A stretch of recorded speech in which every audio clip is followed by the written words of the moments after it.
should you be able to claim those days back as sick leave? The European Court of Justice has ruled that you should, and the decision is already infuriating many bosses. The CBI is worried the door is open to abuse by employees. One employment lawyer has even gone as far as dubbing it a malingerer's charter. But is there any sense to the ruling? Shouldn't holidays be reserved for rest and leisure, not for languishing in bed with the flu? Aren't they designed to leave you refreshed and energised for your return to work? So if you fall ill when you're on holiday, shouldn't you just rebook your holiday and treat the time off as sick leave instead? We're joined by Sheila Lawlor, director of the think tank Politea, who definitely thinks no. You do, don't you? Definitely. And Paul Starling, journalist and broadcaster, is on the line from Cardiff. Hi, Paul. Hi, Jeremy. So you tell us, first of all, why you think this is a good decision by the court. I don't know about good decision, but I think it's a defensible decision. There are workers and there are shirkers. Let's deal with workers, good workers. What employers want, and what Sheila wants, presumably, is high productivity. You get high productivity by developing highly productive relationships. This reaction, where you talk about abusers and shirkers, destroys trust. It also destroys the basis for good working relationships. People work hard, very hard, if they feel valued.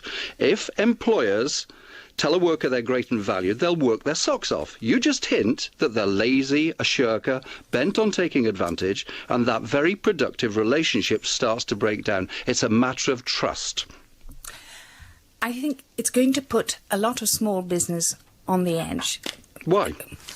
Why? Because policing this, paying people annual leave, already we have to pay. Employers have to find the equivalent of 5 working weeks holiday. That's 5 working weeks of pay. That's earned. Excuse me, can I please finish? Please. Yes, you've had a very good say. If an employer already has a load of non-working costs, holiday pay, leave, maternity pay. Some of these are very good things. Some of them are child cover pay. All of these things add on to the cost of business. At the moment, small businesses and big businesses alike are going to the wall.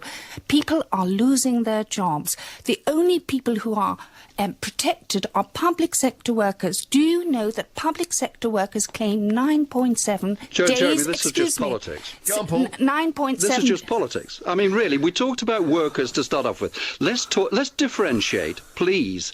Sheila, please, let's differentiate between the shirkers and the workers. It's not always easy. We can't do a dividing line that easily, can we? No, you can't. Because it may be that if you give a good worker an opportunity to shirk, they take it even though it's against their nature. And what you do, Jeremy, where the shirkers are concerned, if they're proven to be shirkers, they should be sacked. But you can put checks and balances in place. It's very straightforward, very simple. They have to verify through a doctor's note that they are indeed ill. But if somebody's ill on holiday, why shouldn't they take that as holiday?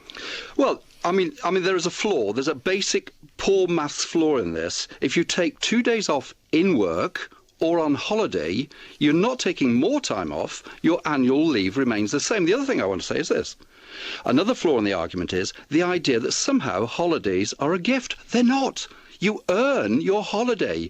Good employers believe that downtime is good for the employer. Right.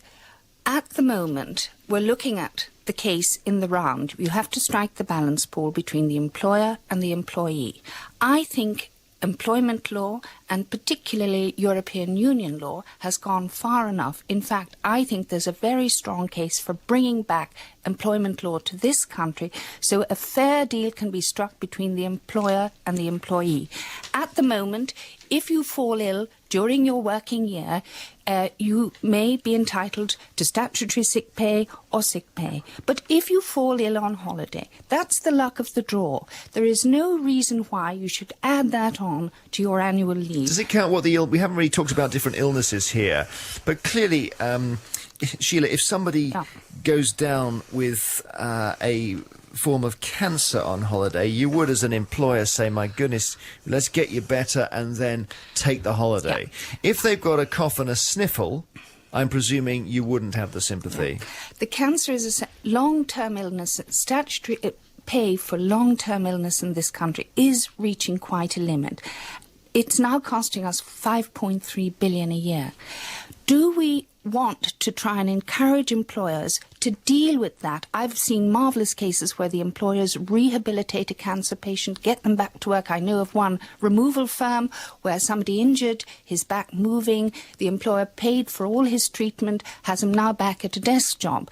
But you don't help good employment relations by bringing in a heavy-handed European Union directive and saying everybody is bound for it. In that way, you will certainly set a green light to people who want to take time off for the sniffles, Jeremy, or for whatever else, and claim sick Well, Paul, pay. what about a broken leg while skiing?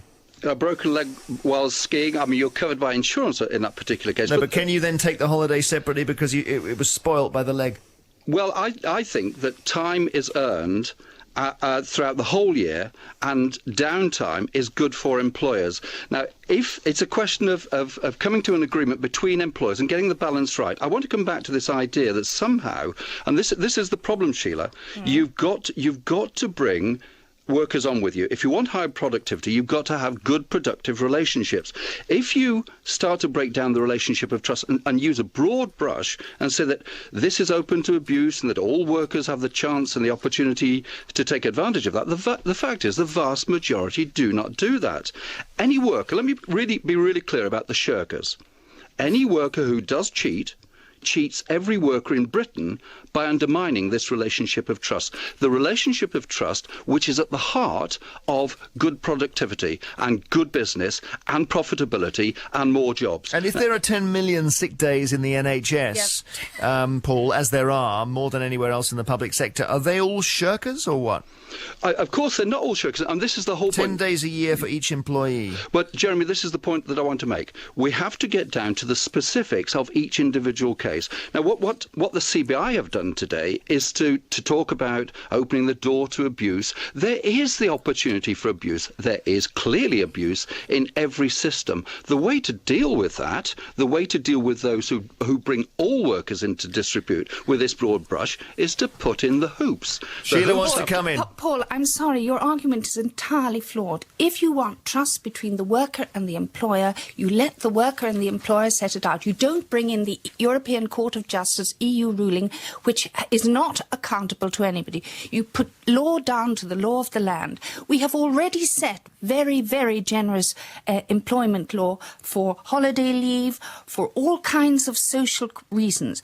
There is no reason to make that pitch muddy by bringing in external rulings. And I would say to you, if you want trust between the employer and the employee, you have to drive down the unit of decision-making to the parties responsible, not an external body, and you're going to lose jobs for small business, you're going to lose money for the taxpayer, and you're really going to put this country out of business if you continue. Try selling your argument overseas where we face competition. Thank you very much indeed. Sheila Lawlor, director of the think tank Politeia, and Paul Starling, journalist and broadcaster, speaking from Cardiff. Here's the new one from Robbie Williams. It's called Bodies.